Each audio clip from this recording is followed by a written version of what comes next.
Hello बच्चों, नमस्कार। कैसे हैं आप लोग?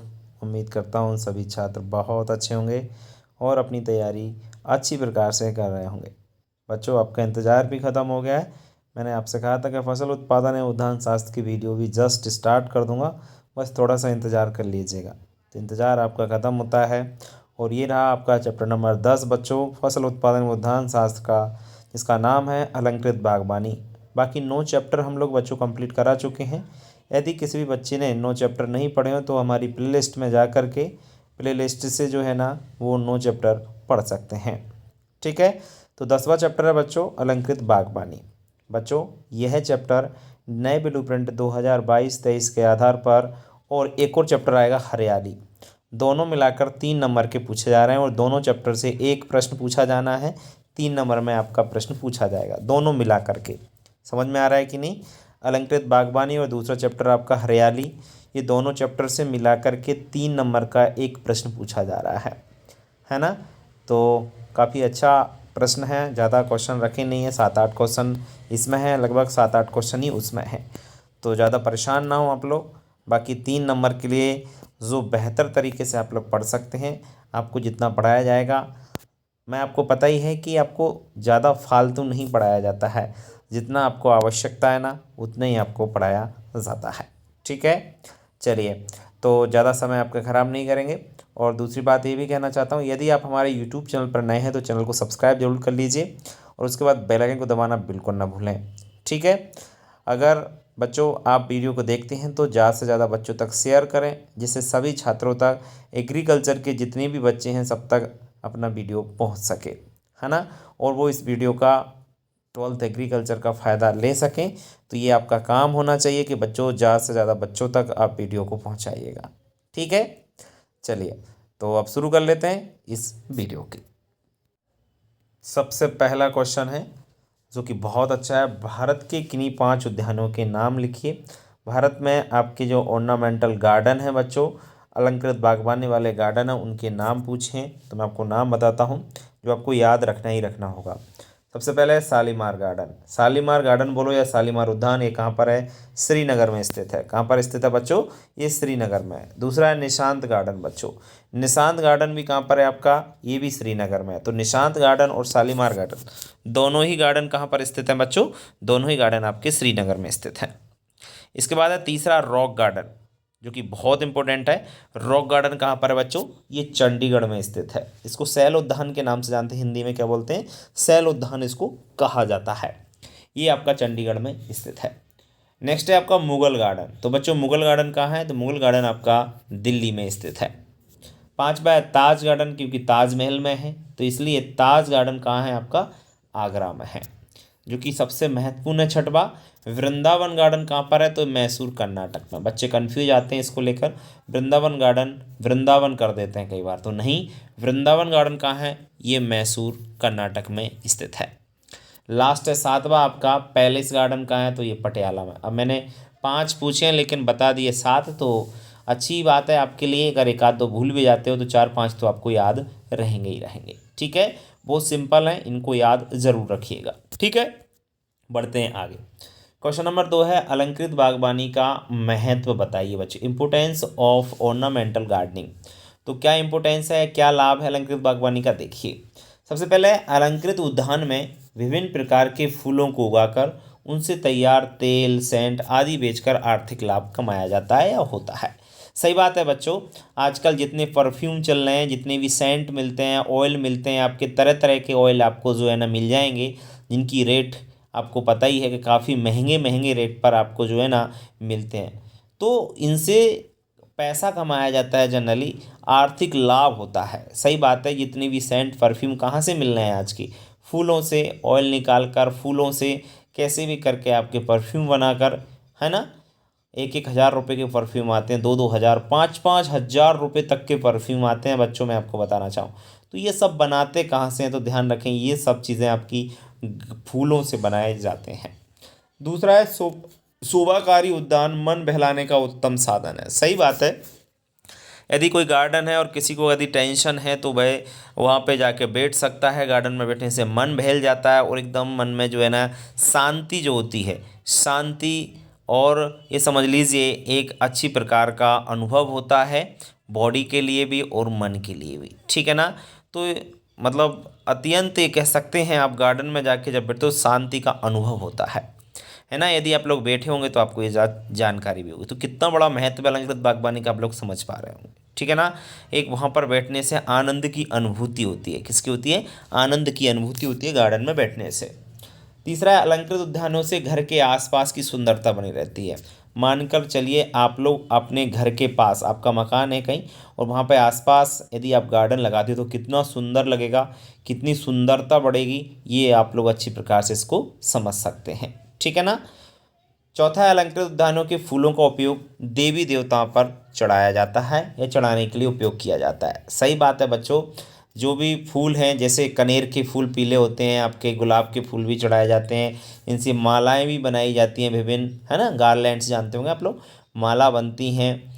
और कहने का मतलब जो भी देवी देवताओं पर बहुत सारे फूल चढ़ाते हैं, आप जानते होंगे गेंदा के फूल भी चढ़ाते हैं लोग, उसकी भी मालाएं बनती हैं, चमेली के फूल। तो कुल मिलाकर के आपको एक चीज़ क्लियर हो गई होगी कि अलंकृत उद्यान का कितना बड़ा महत्व है आपके जनरली अगर देखा जाए तो, ठीक है। चलिए बढ़ते हैं हम लोग आगे नेक्स्ट क्वेश्चन। उम्मीद करता हूँ यह प्रश्न आपको बहुत अच्छी प्रकार से क्लियर हो गया होगा। प्रश्न नंबर तीसरा है बच्चों, शोभाकारी उद्यान की योजना बनाते समय किन किन बातों का ध्यान रखना चाहिए। यदि आप कोई गार्डन लगा रहे हो, ऑर्नामेंटल गार्डन लगा रहे हो कहीं पर भी, तो यदि वहाँ पर आप योजना बना रहे हो कि यहाँ पे मुझे लगा, तो आपको कौन कौन सी बातों का ध्यान रखना होगा। सबसे पहली बात तो याद रखनी होगी बच्चों, उद्यान की देखरेख की पूर्ण व्यवस्था होना चाहिए। सबसे पहले तो आप ये विचार करोगे कि जो स्थान है वह समतल होना चाहिए, समतल हो, है ना। और बिल्कुल जो है ना पानी की व्यवस्था हो, वहाँ पर अच्छी देख रेख की व्यवस्था होना चाहिए, ठीक है। दूसरा है वृक्ष एवं झाड़ियों को आकर्षक ढंग से लगाना चाहिए। दूसरी बात आप ध्यान रखोगे कौन सी, कि जहाँ पर हम जैसे गार्डन लगा रहे हैं ऑर्नामेंटल, तो वहाँ पर जो भी झाड़ियाँ लगा रहे हैं या फूल वाले पौधे लगा रहे हैं, तो वो इस प्रकार से हम लोग लगाएंगे कि जैसे कोई उनको देखने आए तो एकदम अट्रैक्टिव लगें। कैसे लगें? एकदम आकर्षक लगें। तो आकर्षक ढंग से वहाँ पर हम लोग कह सकते हैं झाड़ियों या आदि फूलों को लगाना चाहिएगा। तीसरी बात याद रखना है कि उद्यान में ऐसे पौधों का हमको चयन करना है जो वर्ष भर फलते फूलते रहें। सही बात है, इस प्रकार का भी हमको ध्यान रखना पड़ेगा कि जो ऑर्नामेंटल गार्डन हम लगा रहे हैं तो वहाँ पर इस प्रकार के ही पौधे ज़्यादातर लगाएं जो वर्ष भर हमको फल या फूल, हम फल की तो बात नहीं करते, लेकिन फल फूलते रहें। फूल हमको जो है ना सुंदर लगते हैं देखने में, तो वो आपके वर्ष भर फूलते रहें, इस प्रकार के पौधों का चुनाव करना चाहिए। चौथा पॉइंट है उद्यान में चारों तरफ फूल वाले पेड़ या वृक्ष लगाना चाहिए। सही बात है, आप यदि वृक्ष लगाना चाहते हो, जैसे गुलमोहर है आपका, है ना, आपका जो है गुड़हल है, तो इस प्रकार के जो वृक्ष हैं वो हम गार्डन के चारों तरफ लगा सकते हैं, जिससे हमारे जो गार्डन है, जो उद्यान है, उसकी शोभा और भी बढ़ जाएगी, ठीक है। तो बच्चों कौन कौन सी बातों का ध्यान रखना है, किन किन बातों का ध्यान रखना है, एक गार्डन लगाते समय आपको अच्छी प्रकार से ये चीज़ भी क्लियर हो गया होगा। नेक्स्ट चलते हैं आगे क्वेश्चन नंबर चौथे की ओर। तो बच्चों ये याद करना पड़ेगा कि 4 फूल वाली झाड़ियों के नाम एवं वनस्पतिक नाम। फूल वाली झाड़ियाँ, है ना, फ्लावर सर्प्स बोलते हैं इनको। फ्लावर सर्प्स जैसे लेंटाना, तो इसका बॉटनिकल लेंटाना कैमरा। कामनी का आपका क्या रहता है? मुराया एक्जोटिका। बेला का जैस्मीनम सम्बैक, अंडरलाइन का विशेष याद रखें। रुक्मणी का इग्जोरा कॉक्सिनिया। तो ये बॉटनिकल नेम है, फूल वाली झाड़ियाँ हैं और चारों के तो इनमें मैं कुछ नहीं कर सकता, आपको याद है, याद कर सको तो इनको देख लेना आप लोग, ठीक है। नेक्स्ट, सड़क किनारे लगाए जाने वाले 4 वृक्षों के नाम एवं वनस्पति के नाम बताइए। तो वही सेम, शीशम, जैसे इसका बॉटनिकल नेम होता है डेलवर्जिया सिस्सू। दूसरा है नीम, नीम का एजाडिरेक्टिका इंडिका, जो कि सड़क किनारे लगाए जाते हैं। पीपल है आपका फाइकस रिलेजियोसा।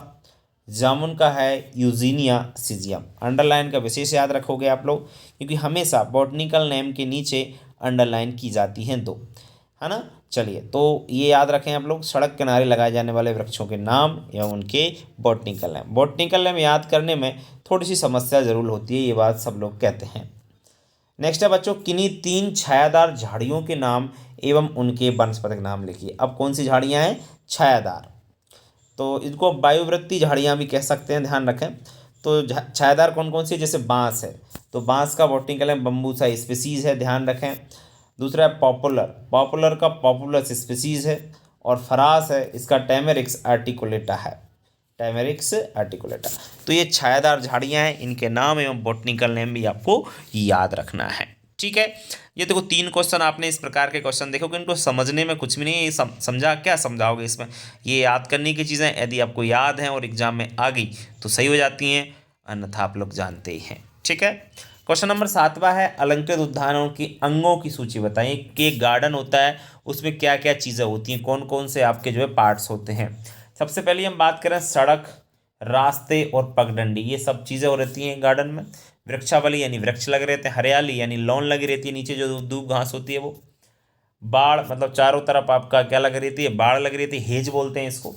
झाड़ियाँ और उनकी पट्टियाँ आपने देखी होंगी, बहुत नई नई प्रकार की, विभिन्न प्रकार की आपकी झाड़ियाँ लगी रहती हैं।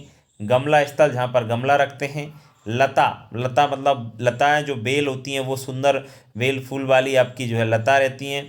जल उद्यान मतलब वाटर, पानी भरा रहता है। शैल उद्यान, उनमें आपका शैल उद्यान में क्या रहता है कि चट्टानें रहती है जो विभिन्न प्रकार से आपकी सजी रहती हैं गार्डन्स में।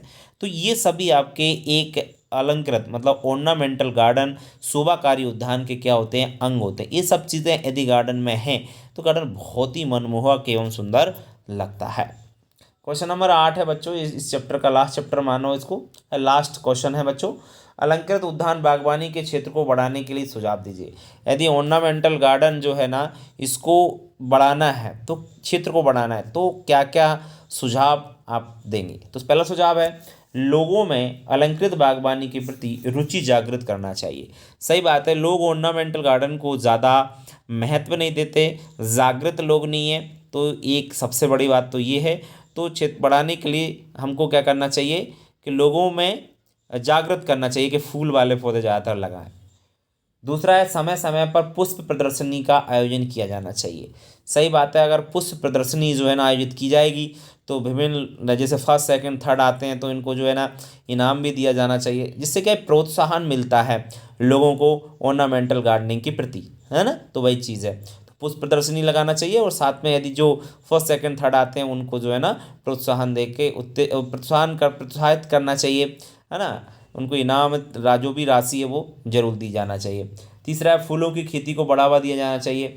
लोग फूलों की खेती करते नहीं हैं तो उसके प्रति जागृत करना चाहिए कि भैया फूलों की खेती कीजिए, इससे बहुत अच्छा लाभ होता है। तरह तरह के लाभ जो होते हैं उनको ज़रूर बताना चाहिए, है ना। तो इससे भी बढ़ावा मिलेगा, इससे भी अलंकृत बागवानी का क्षेत्र बढ़ेगा। चौथा है बच्चों, यदि याद फूल बीजों आदि के टैक्स में छूट दिया जाना चाहिए, याद किए जाने वाले नहीं, गलत लिखा है, निर्यात किए जाने, जी हाँ निर्यात होना चाहिए। निर्यात किए जाने मतलब अगर मान के चलिए हम जो है ना एक जगह से दूसरी जगह फूल वूल भेज रहे हैं तो उन पर टैक्स नहीं लगना चाहिए, चाहे फूल हों या बीज हों या पौधे हों अलंकृत बागवानी के, तो उनके टैक्स में भी क्या दिया जाना चाहिए, छूट मिलनी चाहिए, टैक्स में छूट दी जानी चाहिए, छूट मिलनी चाहिए। तो अलंकृत बागवानी के क्षेत्र को बढ़ाने के लिए उसका सुझाव जो हैं उम्मीद करता हूँ सभी बच्चों को बेहतरीन प्रकार से समझ में आ गए हो। तो ज़्यादा लंबा वीडियो है नहीं, छोटा सा वीडियो है, यदि आप लोग यहाँ तक देख लेते हैं तो कहीं ना काम बेहतर कर पाएंगे। अब आपका एक हरियाली चैप्टर है, इसको और उसको दोनों को मिला करके 3 नंबर का एक प्रश्न आएगा और अथवा में भी आएगा एक प्रश्न दोनों में से। तो थोड़ा सा आप लोग इस क्वेश्चन से सचेत रहिएगा दोनों चैप्टर लेकर के। बाकी हम लेकर आ रहे हैं हरियाली। तो मिलते हैं नेक्स्ट वीडियो में, तब तक के लिए बच्चों नमस्कार।